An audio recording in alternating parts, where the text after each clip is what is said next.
যুক্তির তো কোনো ঠিক ঠিকানা নাই, যুক্তি চতুর্দিকে কাটে, যুক্তি যেদিকে যাবে সেদিকেই কাটবে। এক লোক একটা গাধা নিয়ে বাজারে যাচ্ছে, গাধা বিক্রি করবে, সঙ্গে তার ছোট একটা ছেলে।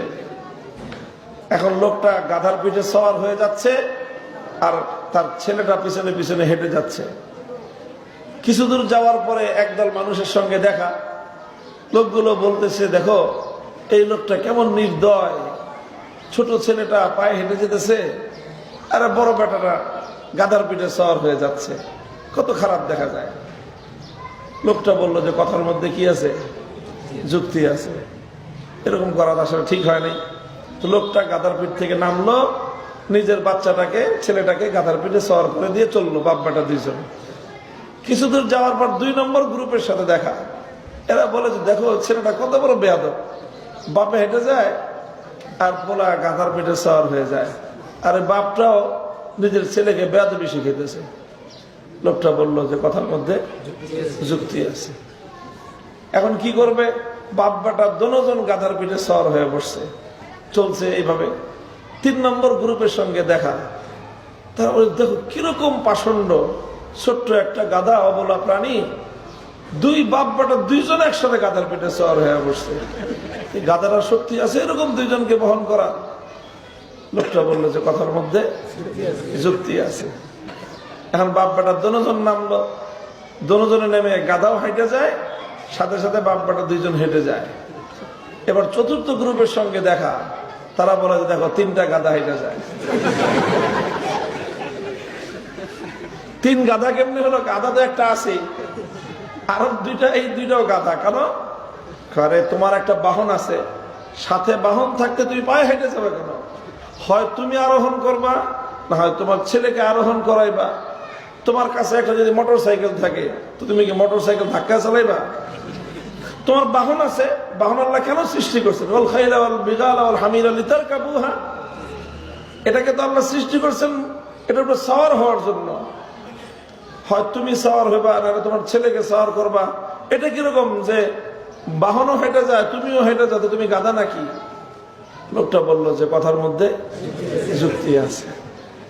এখন সে চিন্তা করতেছে করবো কি, আমি নিজে সওয়ার হইলাম নির্দয় বাপ, পোলারে সওয়ার করলাম হইল বেয়াদব ছেলে, 2জন সওয়ার হইলাম পাষণ্ড, 2জন নামলাম হইলাম গাধা। এখন লোকটা বিরক্ত হয়ে গেছে, তাহলে কি করবো এখন? আসল সমস্যা কি, যে গাধাটা সাথে থাকলেই সমস্যা। গাধা ছেড়ে দেই, গাধা তার গাধার মতো আপন গতিতে যাক, আমরা আমাদের গতির মতো যাই, তাহলে আর কেউ কিছু বলবে না। এই কথা চিন্তা করে সে গাধাটা ছেড়ে দিছে। তো গাধা যখন ছেড়ে দিছে, গাধা নিজের গতিতে লাফাইতে লাফাইতে জঙ্গলে চলে গেছে। লোক তো খালি হাতে বাড়িতে ফিরে আসছে। এখন গাধা বিক্রি করে টাকা নিয়ে আসার কথা, বাড়িয়ালি অপেক্ষা করতেছে যে 10-12 হাজার টাকা আনবে, এটা দিয়ে তার বিশাল প্ল্যান, অনেক কিছু করবে সে। এখন যখন খালি হাতে আসছে তো বাড়িওয়ালারা জিজ্ঞাসা করছে, গাধা বিক্রি করছো কয় টাকা? বলে যে না, গাধা তো বেশি নাই। কি করছো? বলে যে মানুষের যুক্তির পাল্লায় পড়ে শেষ পর্যন্ত রাস্তার মাঝখানে তো গাধা ছেড়ে দিছি। কি করছো? গাধা ছেড়ে দিছি। তারপর কই গেছে গাধা?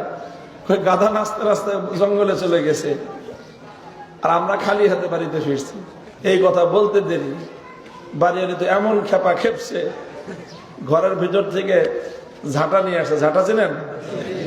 ঝাড়ু, ঝাড়ু, ঝাড়ুকে বাংলায় কি বলে? ঝাঁটা বলে। এই ঝাঁটা নিয়ে আসছে, বলছে যে যাও গাধা তালাশ করে বিক্রি করে টাকা নিয়ে বাড়িতে আসবা। এর আগে যদি বাড়িতে ঢুকছো তো ঝাঁটার বাড়ি একটা মাটিতে পড়বে না। আসলেই যারা কোরআন হাদিস বাদ দিয়ে যুক্তির পিছনে ছুটতে থাকবে, শেষ বিচারে কপালে ঝাঁটার বাড়ি ছাড়া কিছুই জুটবে না। আসলেই ইসলাম মানুষকে এতটা আত্মবিশ্বাস, এতটা দৃঢ়তা, এতটা কনফিডেন্স কেন দেয়? আমরা এই যে এত আত্মবিশ্বাসের সাথে কথা বলতেছি, কিসের ভিত্তিতে বলতেছি? আমাদের একটা বিশ্বাস এমন আছে যে সারা দুনিয়া ভুল হতে পারে, আমার চোখে দেখা ভুল হতে পারে, আমার হাতের স্পর্শ ভুল হতে পারে, আল্লাহর কোরআন ভুল হতে পারে না। আমাদের বিশ্বাস হলো সারা দুনিয়ার মানুষ ভুল বলতে পারে, আমার নবী ভুল বলতে পারেন না। এই যে আমাদের আত্মবিশ্বাসের জায়গাটা এত মজবুত, এত মজবুত, এত মজবুত যে দুনিয়াতে কোনো জাতির কাছে এই মজবুতি নাই।